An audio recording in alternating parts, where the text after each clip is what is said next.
안녕하세요. BCC의 최원현 목사입니다. 오늘은 2020년 6월 9일 화요일입니다. 한때 미국에서 100가지 물건으로 살아가기란 프로젝트가 유행처럼 번진 적이 있었습니다. 지나친 소비주의에 길들여진 사람들에게 꼭 필요한 물건만을 가지고 가볍게 살아가자는 운동이었는데, 미니멀한 라이프 스타일과 함께 큰 인기를 얻으면서 미국은 물론 유럽, 일본, 한국에까지도 화제가 되었습니다. 최근에는 이런 미니멀한 라이프 스타일이 인기를 끌면서 수납 컨설팅 또는 정리 컨설턴트라는 색다른 직업들도 많이 생겨났습니다.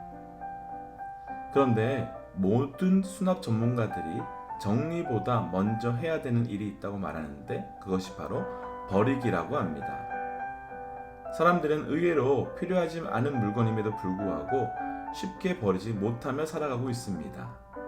그리고 사람들이 필요 없는데도 버리지 못하는 물건들 중에 정작 정말 필요한 물건은 20% 정도밖에는 되지 않는다고 합니다. 문제는 이렇게 물건을 쌓아두는 사람들 중에는 마음에 상처가 있는 사람들이 많다고 합니다. 꼭 필요하지도 않는데 물건에 대한 애착심으로 그저 마음의 위안을 얻기 위해 갖고 있는 겁니다. 그러나 거기서 느껴지는 마음의 위안은 잠시일 뿐, 사실은 물건을 버리지 못할수록 오히려 스트레스가 더 생기는 것이 진짜 사실이라고 합니다. 물건은 적게 소유할 때 그 더 큰 자유를 누리거나, 쓰지 않는 물건을 주변에 기부하고 포기할 때 다른 만족감을 얻을 수 있다고 합니다. 어떻습니까? 우리 믿음의 동역자들께서는 잘 버리고 계신가요? 필요 없지만 버리지 못하는 그 어떤 물건이 있지는 않으신가요? 우리에게 물건뿐만 아니라 필요 없지만 버리지 못하는 것들이 참 많이 있습니다. 감정도, 기억도, 경험도 버리지 못해 쌓아두는 일들이 있지 않으십니까? 따져보면 나에게 상처를 준 사람은 기억도 못하는데, 나는 그것 때문에 그것을 포기하지 못하고 버리지 못해서 아파합니다. 그렇다면 이제 그거 버려야 합니다. 지난 주일에 설교로 나눈다면 우리 영혼의 동굴 속에 있는 거 다 끄집어내야 합니다. 왜냐하면 우리는 무한정 담을 수 있는 것이 아니라 다 한계 지어져 있는데, 버리지 않으면 다시 채울 수 없기 때문입니다. 그리고 버리고 쏟아버리면 그 안에 하나님의 새로운 일하심이 채워지기 시작할 겁니다. 그리고 나면 버리면 버릴수록, 비우면 비울수록 그 안에 하나님의 생각이, 하나님의 섭리가 채워지고 우리는 새로운 자유함을 누릴 수 있게 될 겁니다. 오늘은 쌓아두었던 것으로부터 자유함을 얻는 하루, 그래서 그로부터 새롭게 시작되는 하나님의 일하심, 그것이 우리 삶 가운데 경험되시기를 주의 이름으로 축복합니다. 그래서 오늘 함께 나눌 찬양은 주 날개 및 내가 편안히 쉬네라는 찬송가입니다.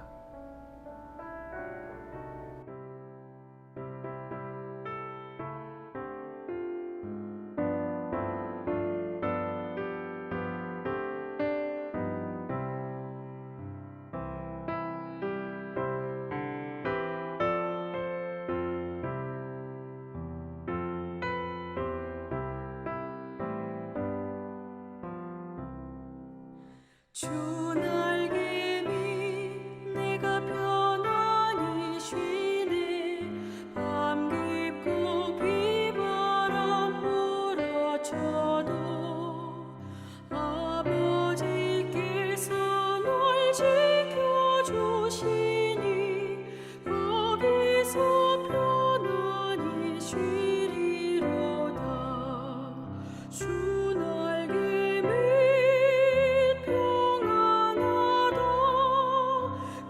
사랑 끈을 짜니뇨. 주 날개 밑에 쉬는 영혼, 영원히 거기서 살리. 주 날개 밑 나의 피난처 되니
주 날개 밑 참된 기쁨이 있네 고달픈 세상 길 가는 동안 나 거기 숨어 돌보심을 받고 영원한 안식을 얻으리라 주 날개 밑 평안하다 그 사랑 끈을 짜니노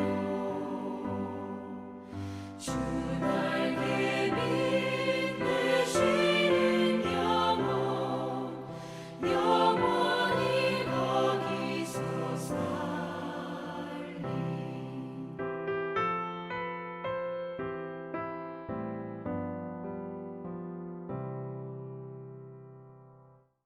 이제 함께 말씀 나눌까요? 오늘 함께 나눌 말씀은 신명기 29장 1절부터 9절까지 말씀입니다.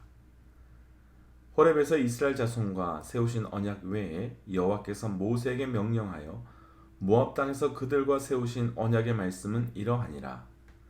모세가 온 이스라엘을 소집하고 그들에게 이르되 여호와께서 애굽 땅에서 너희의 목전에 바로와 그의 모든 신하와 그의 온 땅에 행하신 모든 일을 너희가 보았나니 곧 그 큰 시험과 이적과 큰 기사를 내 눈으로 보았느니라. 그러나 깨닫는 마음과 보는 눈과 듣는 귀는 오늘 여호와께서 너에게 주지 아니하셨느니라. 주께서 40년 동안 너희를 광야에서 인도하게 하셨거니와 너의 몸에 옷이 낡아지지 아니하였고 너희 발의 신이 헤어지지 아니하였으며 너에게 떡도 먹지 못하며 포도주나 독주를 마시지 못하게 하셨음은 주는 너희의 하나님 여호와이신 줄을 알게 하려 하심이니라. 너희가 이곳에 올 때 헤스본 왕 시온과 바산 왕 옥이 우리와 싸우러 나왔으므로 우리가 그들을 치고 그 땅을 차지하여 르우벤과 gad과 므낫세 반 지파에게 기업으로 주었나니 그런즉 너희는 이 언약의 말씀을 지켜 행하라. 그리하면 너희가 하는 모든 일이 형통하리라. 아멘. 함께 기도하고 말씀 나눌까요? 하나님, 오늘도 우리에게 새날을 허락하여 주신 것 살아계신 하나님의 철저한 은혜입니다. 하나님 말씀하여 주옵소서. 듣는 만큼 변하고 변하는 만큼 행동하고 행동함을 통하여 말씀과 성령의 열매를 맺어갈 수 있도록 우리 가운데 역사하여 주옵소서.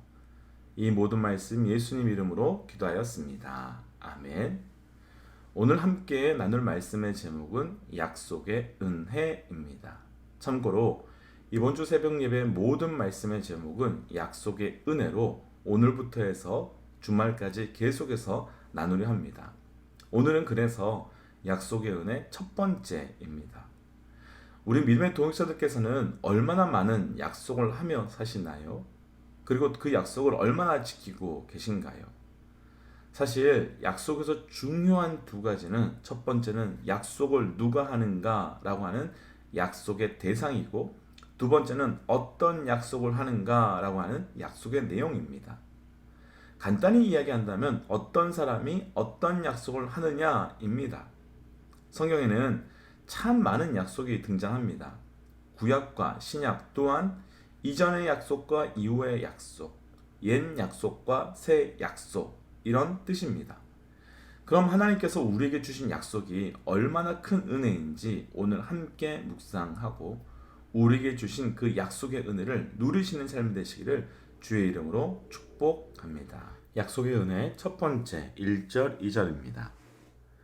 호렙에서 이스라엘 자손과 세우신 언약 외에 여호와께서 모세에게 명령하여 모압 땅에서 그들과 세우신 언약의 말씀은 이러하니라.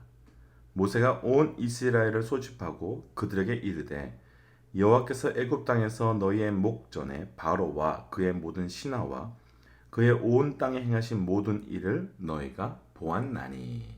아멘. 오늘 말씀은 하나님께서 이스라엘 백성에 하신 두 가지 약속을 언급하며 시작하십니다. 첫 번째는 이스라엘 백성이 출애굽 후 얼마 되지 않아 호렙에서 세우신 시내산 언약입니다. 그리고 두 번째는 가나안 땅을 바로 앞에 두고 모압 땅에서 주신 모압 언약입니다.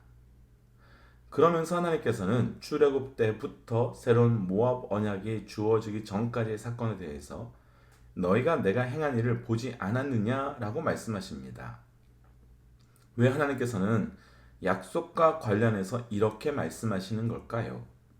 너희가 보고 들은 것, 너희가 경험한 것이 그냥 그때 그렇게 행한 것이다 이것이 아니라 하나님께서는 이스라엘 백성들에게 약속하신 행하셨다는 것을 말씀하시는 겁니다. 그래서 오늘 말씀에서 나누고 싶은 첫 번째 약속의 은혜. 약속의 은혜가 우리에게 있는 이유는 무엇인가 하면 약속은 하나님의 행하신 사건이기 때문입니다. 우리 삶에 하나님께서 행하신 약속이 또 우리 삶 가운데 하나님께서 이미 행하신 그 약속의 은혜가 오늘 하루 우리에게 발견되시기를 주의 이름으로 축복합니다. 그러면 여기서 한 가지 질문이 있습니다. 우리 믿음의 동역자들께서는 약속은 하나님께서 행하신 사건입니다 라는 문장에 대해서 어떻게 생각하십니까? 더 간단히 표현하면 내 삶에 이미 하나님의 약속이 이루어졌습니다 라는 이야기인데 이것에 대해서 어떻게 생각하십니까? 내 삶에 하나님의 약속은 이루어졌을까요? 아마도 이스라엘 백성은 자신들의 모든 순간 삶 속에 하나님의 행하심의 약속이 이루어진 것을 깨닫지 못했던 것 같습니다.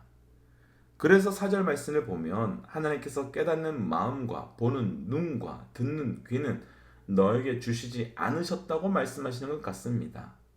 이 구절을 아니 그것까지 주셔야지 그건 왜 안 주셔서 사람들이 깨닫지 못하게 하셨나? 이렇게 해석하면 안 됩니다. 쉽게 우리 부모와 자녀의 관계로 풀어보고 싶습니다. 부모와 자녀가 된다는 것은 그 관계로 이미 약속이 하나 만들어진 겁니다. 자녀가 크고 장성할 때까지 부모가 그 자녀의 삶을 책임지겠다는 약속입니다. 그리고 부모님들께서는 자녀를 양육하기 위해 정말 최선을 다합니다. 하지만 그렇다고 해서 어떤 부모님도 하루 일을 마치고 저녁에 와서 아들, 딸, 여기 앉아봐. 오늘 아빠는 너희들을 위해서 이것을 했고 오늘 엄마는 너희를 위해서 이것저것 했어 라고 말씀하시는 분 한 분도 없습니다. 저의 경우를 보면 안타깝게도 그때는 그 어렸을 때는 하나도 깨닫지 못했습니다. 저희 어머니께서 눈물로 땀방울로 저희를 위해 헌신하셨는지조차도 몰랐습니다. 그렇다고 크고 난 다음에 어머니께 왜 그때 하나하나 말씀하지 않으셨느냐, 말씀해 주시고 티 좀 내시지 왜 그러셨느냐 이렇게도 말할 수 없습니다.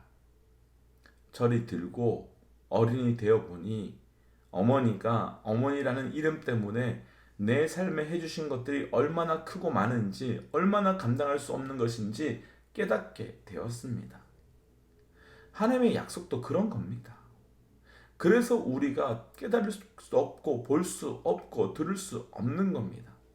그러나 하나님께서는 하나님의 약속대로 우리 삶의 매 순간 행해 주셨습니다. 다만 우리는 그것을 보았는데도 그것을 경험하였는데도 그것이 하나님의 약속의 성취라고 깨닫지 못할 뿐입니다. 사랑하는 믿음의 동역자 여러분, 우리의 삶은 이미 하나님의 약속의 행하심 가운데 있습니다.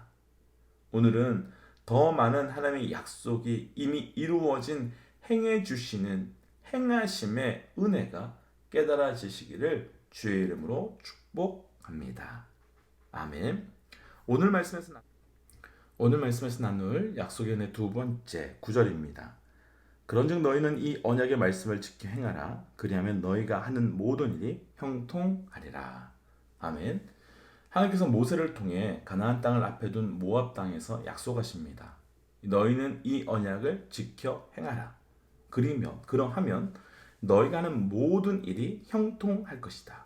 이 뜻은 내가 너에게 하는 이 언약을 지켜 행하라. 그러면 나도 너희를 위해 행할 것이라고 했던 약속을 지켜 행할 것이며 그를 통해 너희의 삶이 형통하게 될 것이다 라고 말씀하시는 겁니다. 먼저 결론부터 나눌까요? 오늘 말씀에서 나누고 싶은 약속의 은혜 두 번째, 약속은 하나님의 행하실 사건이기 때문입니다. 사랑하는 믿음의 동역자 여러분, 우리에게 하나님께 주신 약속에 대해 하나님이 우리 삶 가운데 행하실 것을 기대하는 은혜가 있기를 주의 이름으로 축복합니다. 약속을 시간으로 해석하면 두 가지인 것 같습니다. 이루어진 약속과 이루어질 약속. 이것을 하나님의 행하심으로 구분하면 이루어진 약속은 이미 행하신 사건, 이루어질 약속은 아직 행하지 않으신 사건, 그래서 앞으로 행하실 사건입니다. 그러나 사실 약속은 늘 미래적 의미이지만 그 약속의 주체가 하나님이신 순간부터 미래적 약속은 사실 과거적 의미를 띠게 됩니다. 왜냐하면 하나님께서는 약속하신 것을 반드시 이루시고 성취하시기 때문입니다. 다만 그 약속의 사건이 우리 모두에게 과거의 사건으로 되는 것은 아닙니다. 오늘 말씀에서 하나님께서는 이스라엘 백성들에게 너희가 모든 일에 형통하리라 라고 말씀하시지만 모든 순간 이스라엘 백성의 삶이 형통했던 것은 결코 아니었습니다. 오히려 형통과는 전혀 거리가 멀었던 데가 분명히 있었습니다. 그때 이루어지지 않은 약속을 이루어진 약속으로 바꾸는 핵심이 바로 약속이었고 약속에 대한 믿음이었습니다. 하나님께서 아브라함에게 자녀에 대한 약속을 주셨습니다. 자녀에 대한 약속에 대해서 받아들이는 두 가지 반응이 있을 수 있지 않을까요? 실제 아직 이루어지지 않았기에 이루어지지 않는 것으로 받아들이는 반응. 그러나 그 약속을 주신 분이 인간의 생사하복과 모든 주권을 가지고 계신 하나님이시기에 아직 이루어지지 않은 약속을 마치 이루어진 약속으로 믿는 반응. 그리고 성경은 이 두 번째 반응을 믿음이라고 합니다. 그래서 성경은 믿음을 바라는 것들 실상이요 보지 못하는 것들의 증거라고 하는 겁니다. 아브라함이 창세기 15장에서 약속대로 된 것이 없어서 지치고 포기하려고 하는 장면이 나옵니다. 그때 하나님께서는 아브라함을 부르셔서 이루어지지 않은 약속으로 인해 힘들어하는 아브라함에게 너가 포기하지 않도록 내가 증거를 줄게 혹은 내가 땅을 줄게 이렇게 하지 않으셨습니다. 그때 하나님께서 아브라함에게 다시 요구하신 것이 바로 믿음입니다. 그리고 나면 하나님께서 행하시고 일하시기 때문입니다. 곧 약속은 내 삶 가운데 하나님께서 행하실 사건인데 그 행하실 사건이 행하신 사건으로 바뀌는 핵심은 바로 그 약속에 대한 믿음이라는 겁니다. 오늘 9절 말씀에서 이 언약의 말씀을 지켜 행하라고 말씀하십니다. 어떻게 지켜 행할 수 있을까요? 무엇을 지켜 행하는 걸까요? 믿는 겁니다. 바로 그 약속을 믿는 것이고 그 약속을 믿고 이루어진 것으로 보는 겁니다. 그래서 이렇게 본다면 약속이 누군가에게는 은혜이지만 누군가에게는 그 약속이 늘 공수표 같이 이루어지지 않는 사건이 될 수도 있는 겁니다. 차이가 무엇일까요? 믿음입니다. 사랑하는 믿음의 동역자 여러분, 우리 모두 믿음의 사람이 되시기를 주의 이름으로 축복합니다. 그래서 이루어질 약속만 붙들고 살아가는 그리스도인이 아니라 이루어진 약속으로 그 약속의 증거를 가지고 살아가는 우리 믿음의 동역자들 되시기를 다시 한번 주의 이름으로 축복합니다. 함께 기도할까요? 하나님, 우리 삶에 말씀을 통해 많은 약속을 주신 것 감사합니다. 우리 삶에 하나님의 행하심을 깨닫고 볼 수 있는 은혜를 허락해 주시사 그것이 우리 삶의 증거가 되고 오늘 하루도 이루어질 은혜로 또 이루어진 은혜로 붙들고 살아갈 수 있도록 인도하여 주옵소서. 이 모든 말씀 예수님 이름으로 기도드렸습니다. 아멘. 사랑하는 믿음의 동역자 여러분, 이번 한 주도 날마다 약속의 은혜 붙들고 또 이루어짐의 은혜를 붙들고 살아가시기를 주의 이름으로 축복합니다. 지금까지 BCC의 최원영 목사였습니다. 하나님은 살아계십니다.